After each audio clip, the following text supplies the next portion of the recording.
everyone! Today's Module 7 lecture is about organizing your speech. This is easily the most significant way that you can improve your speech writing and your audience retention.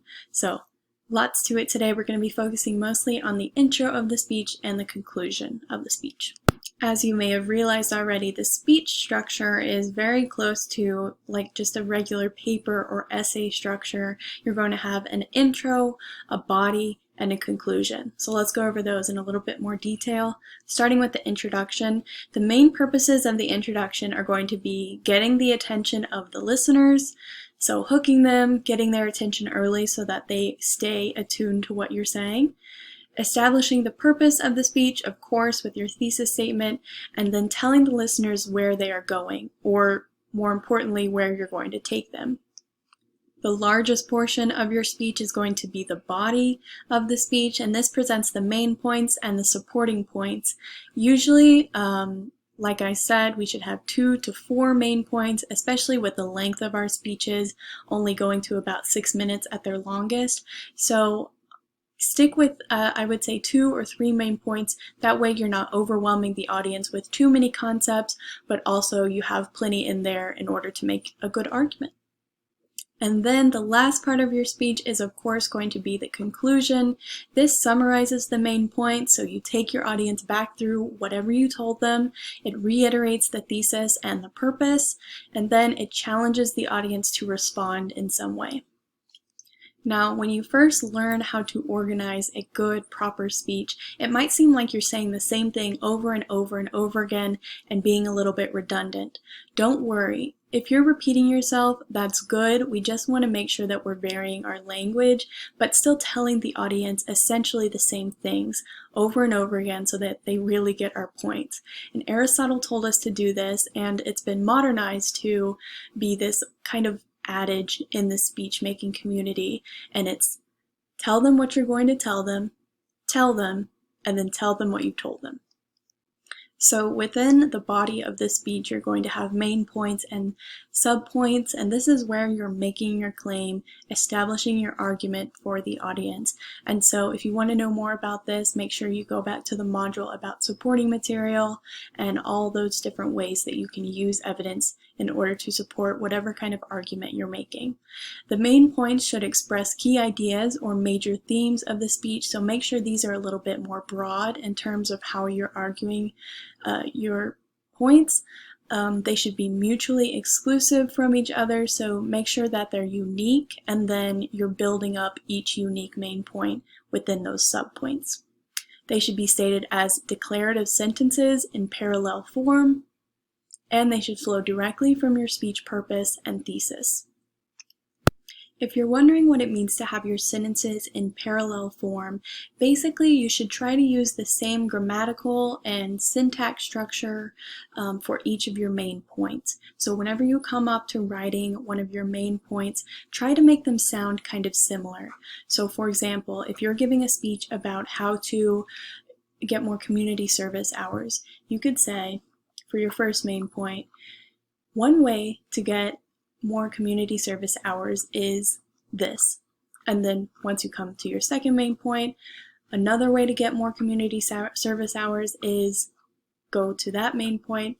And then finally, my third tip for getting more community service hours is give that main point, right? So once the audience sort of gets into that rhythm of hearing these are the ways to get more community service hours, then they will stick out in your audience's mind a little bit more.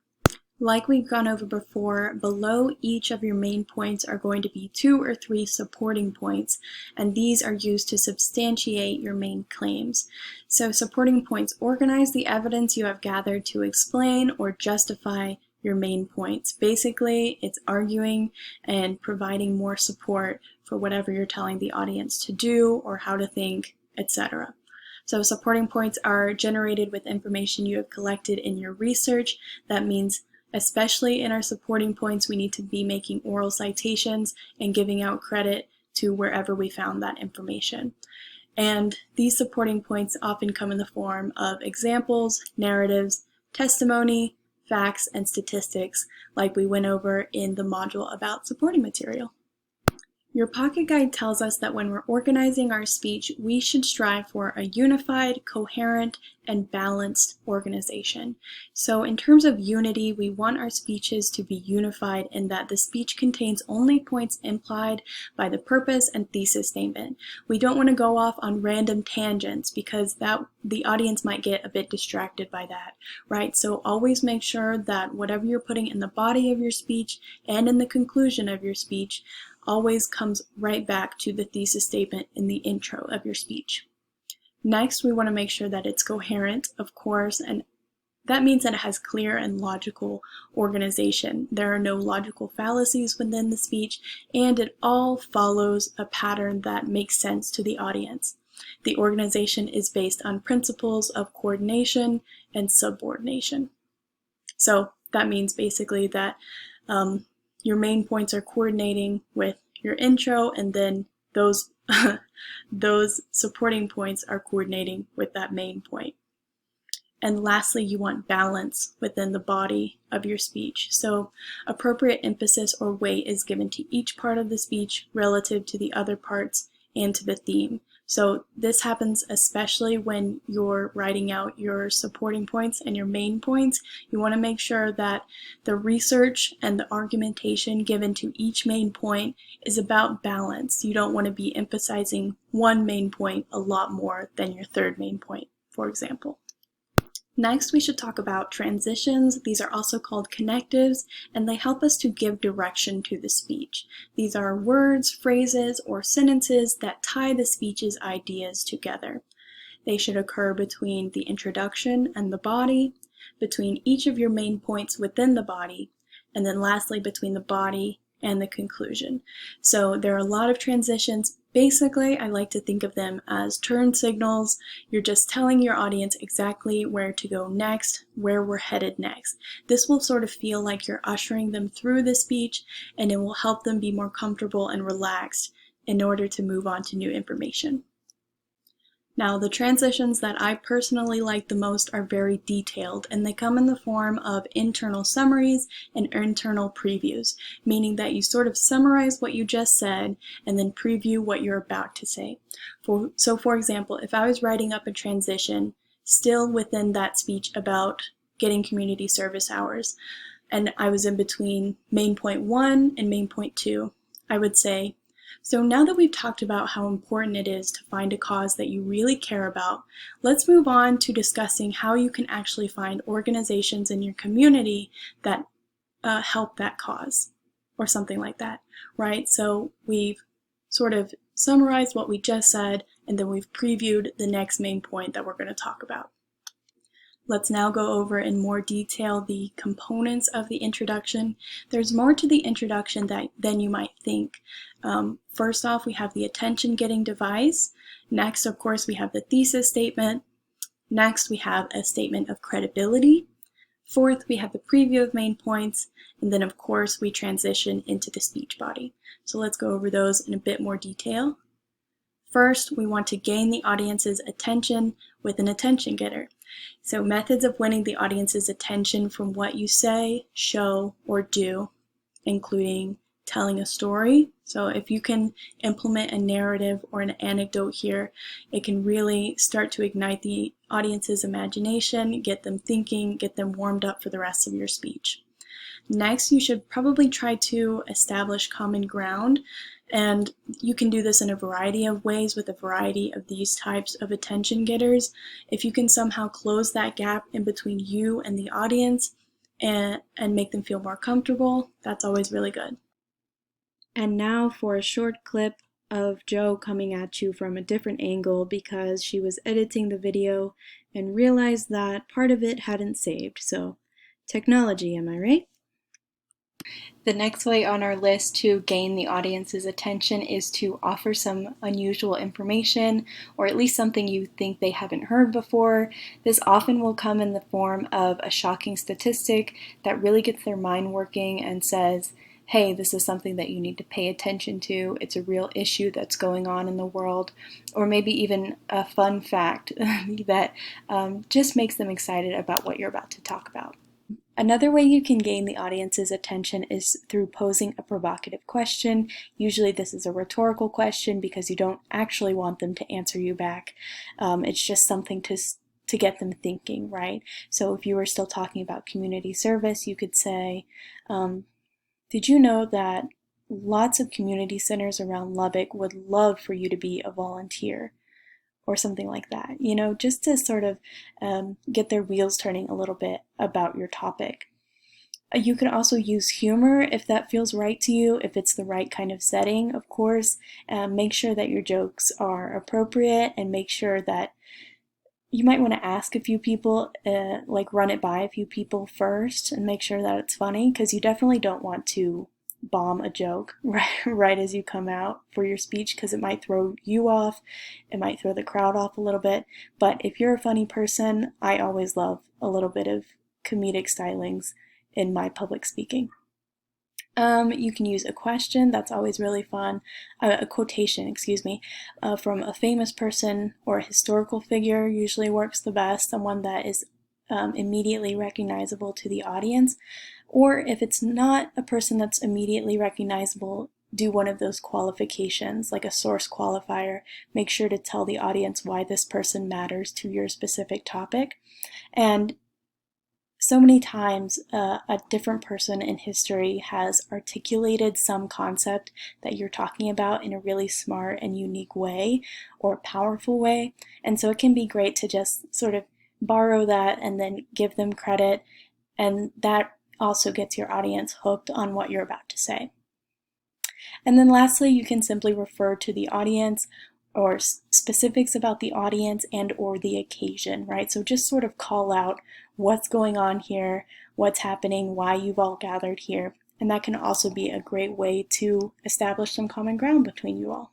After you've hooked your audience with your attention getter, it's time to go ahead and state your thesis. So this, of course, should be a single declarative sentence that expresses what the speech will attempt to demonstrate or prove.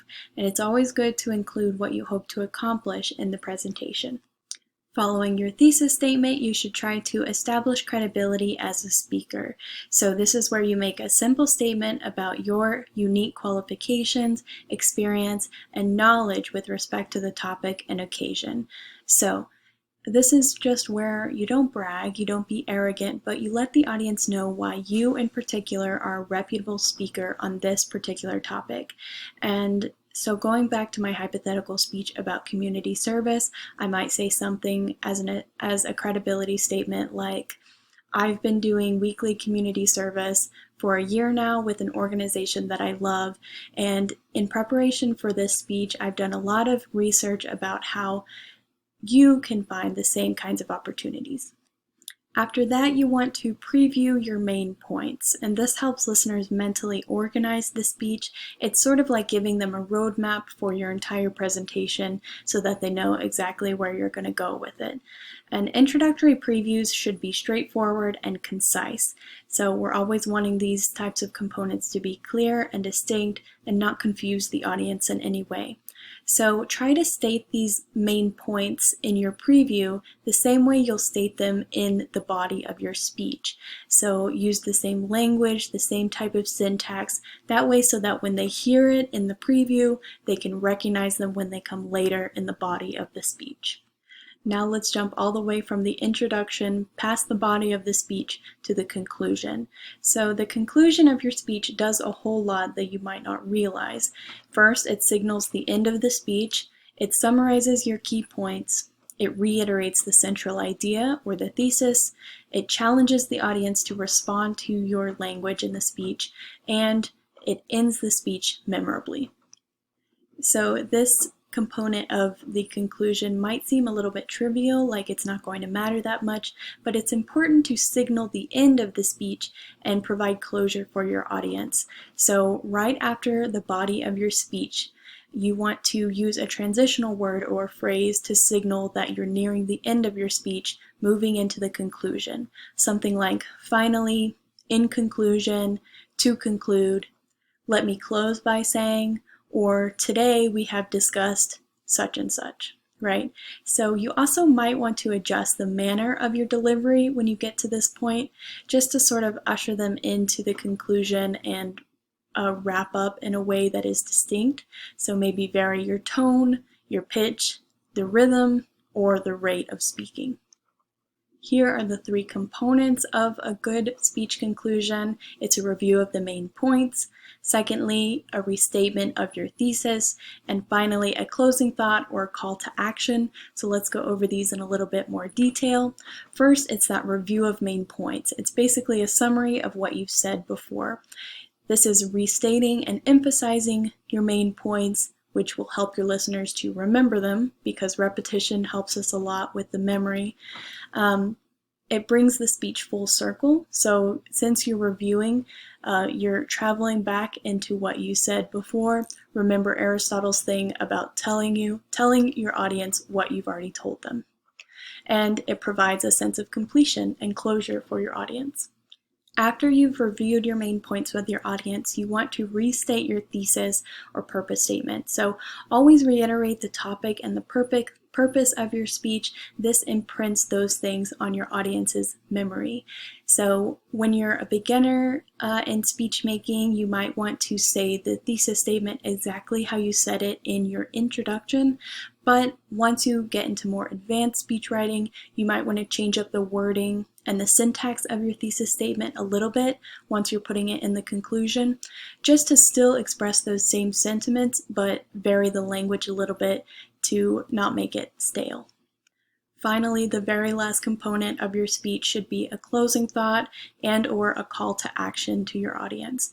So informative speeches challenge your listener to use what they've learned, use what you've said in the speech, whereas a persuasive speech can do multiple things like challenges listeners to act in response to the speech, so take action in their communities, see the problem in a new and different way, or change their actions and beliefs. So you've persuaded them to think differently or change their beliefs, right?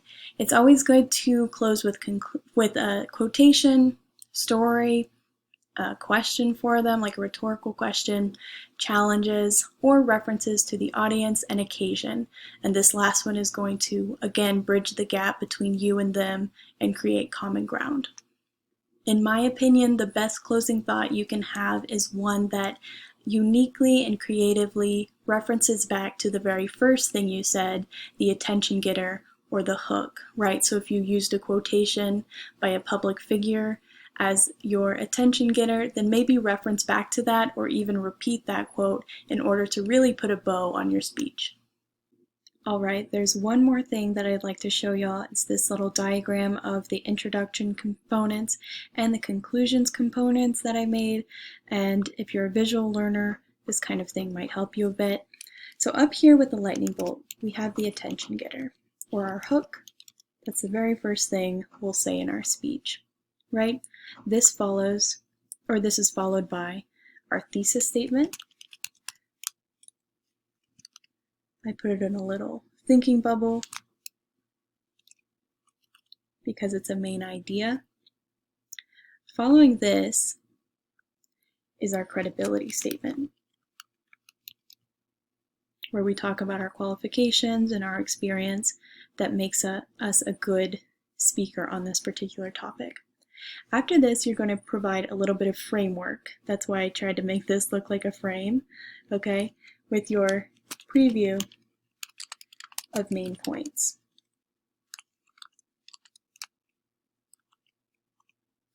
Right, and then following that, we have our transition into the speech body. So I made it a little arrow.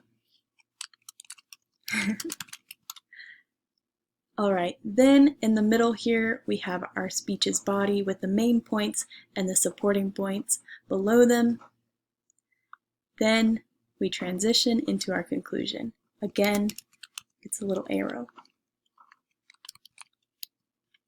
Doesn't have to be extensive in this transition to the conclusion. It can simply be in conclusion, to conclude, finally, let's close by saying, etc. Then notice we have another frame here. We have more framework to provide our audience with the review of main points. All right, now we see another cloud, so think of an idea, our main idea as a restatement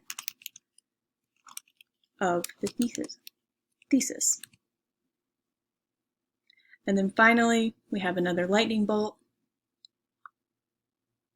I did that because you want this closing thought to be memorable and creative, and usually it ties back into our attention getter. So, let me show you. Just like we just talked about, the attention getter is going to sort of connect with our closing thought, the two lightning bolts.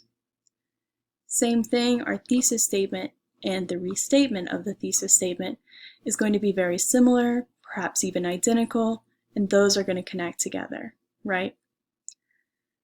Next, the preview of main points is going to sort of connect with our review of main points. Makes sense, right? And then in both the transition to the speech body and the transition to the conclusion, we are sort of guiding our audience to the next thing, right? So the only thing left behind is the credibility statement. You really only want to emphasize this credibility within the introduction. Anything more than that sort of seems like you're bragging about your unique qualifications.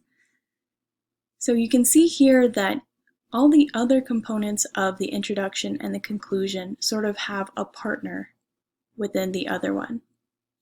And this shows that the best kinds of introductions to speeches and the best kinds of conclusions to speeches sort of mirror each other. And this really helps to tie your speech together for the audience and, I don't know, provide closure. It hooks them at the beginning, and then you're maintaining their attention throughout the end of your speech. Okay everyone, that is the very end of our Module 7 lecture. Hopefully this taught you a lot about how important it is to organize your speech, and hopefully it pointed out some components of the introduction and conclusion that you maybe hadn't thought about before. All of these work in conjunction with one another to steer the audience in the right way and let them keep up, provide closure for the audience, etc.